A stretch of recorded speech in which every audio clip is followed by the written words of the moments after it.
Je fouillais dans mon grenier un samedi tandis que mes parents allaient faire des courses à l'épicerie, quand je suis tombé sur une boîte étiquetée « Vieille bande ».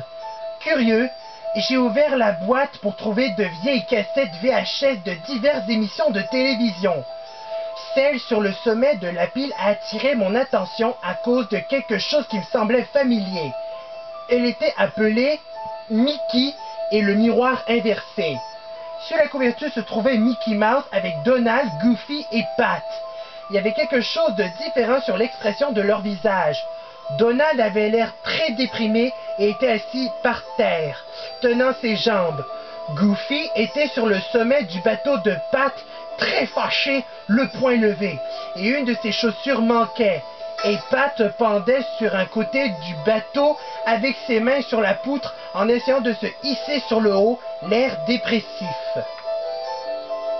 Mickey était le seul qui attira mon attention.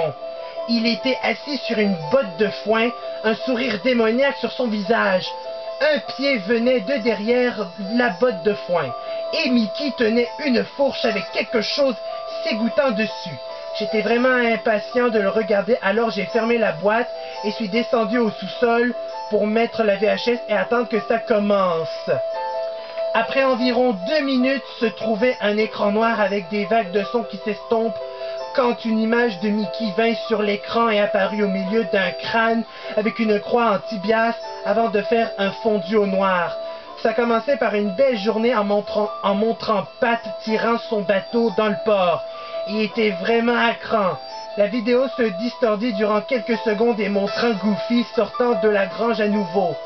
Cette fois, il courut jusqu'à Pat, l'attrapa et le fouetta sur un mur de la grange sur une pile de foin. Après ça, on voyait le visage de Goofy extrêmement en colère pendant quelques secondes. Juste après les mots 10 minutes avant apparurent, on vit alors Mickey sur une colline avec Goofy et Donald regardant un miroir. Tous trois avaient une expression de peur sur leur visage. Mickey s'approcha du miroir mais un éclair le cassa. Goofy et Mickey allaient bien, mais Donald était tombé de la colline car il avait trop reculé pendant la foudre. La vidéo se déforma à nouveau et j'entendis un rire malsain. On revit alors le miroir brisé et des éclats de verre pleins de sang éparpillés partout sur l'écran qui se réparaient au fur et à mesure. Mickey regarda autour de lui et on vit Goofy qui courut au bas de la montagne. Mickey regarda alors le miroir. Soudain, une main sinistre venant d'une ombre malsaine l'attrapa et le détruisit au fur et à mesure. Ses vêtements étaient déchirés et le faisaient ressembler à une bête. L'écran recommença à se tordre dans tous les sens, mais on apercevait toujours Goofy descendre le bas de la montagne, tombant sur des pierres coupantes. Maintenant on le voyait avec des coupures sur lui partout, plein de sang coulant sur son corps. On ne le voyait pas trop ce qui se passait, mais on pouvait l'apercevoir se traînant par terre. Puis on voyait l'intérieur de la grange avec le miroir. On voyait une silhouette avec un autre Mickey, possédé par le mal qui prend Mickey dans son miroir. À ce moment, une lumière dévoila la silhouette en voyant la version sombre de Donald. On voyait aussi la version sombre de Goofy qui arrivait. Tous les trois commençaient à tourner en rond et pendant 5 minutes, on entendait des bourdonnements. Puis, les mots après Pat apparurent à l'écran.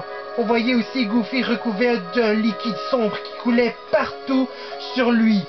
Mickey et Donald brûlèrent leur bateau et tous les trois marchèrent droit devant eux. Au bout d'un moment, ils regardèrent tous l'écran, comme s'ils me regardaient pour de vrai. Ils marchèrent alors droit sur l'écran pendant qu'ils marchaient. Leurs dents devenaient de plus en plus tranchantes et le bec de Donald tomba.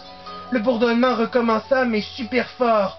On voyait ensuite la ville dans l'incendie et sur le coin de l'écran, une tombe marquée Pat s'enflamma et une main sortit de l'écran. J'ai bondi à droite de mon canapé et j'ai vite pris la télécommande pour éteindre la télé. Après ça, J'entendais toujours ce bourdonnement dans ma tête. Je pris la vidéo et toutes les autres boîtes et les brûlais, car je voulais pas savoir ce qui pourrait y avoir de pire. La seule chose dont je me rappelais avant de brûler la cassette, c'était son couvercle. Il avait changé.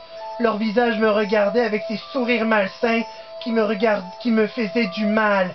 Mais la chose que j'oublierai jamais, c'était que quand j'ai mis la cassette dans la jaquette et que je l'ai retournée au dos, on les voyait tous les trois déprimés avec une ombre, les attrapant et les maintenant dans le miroir.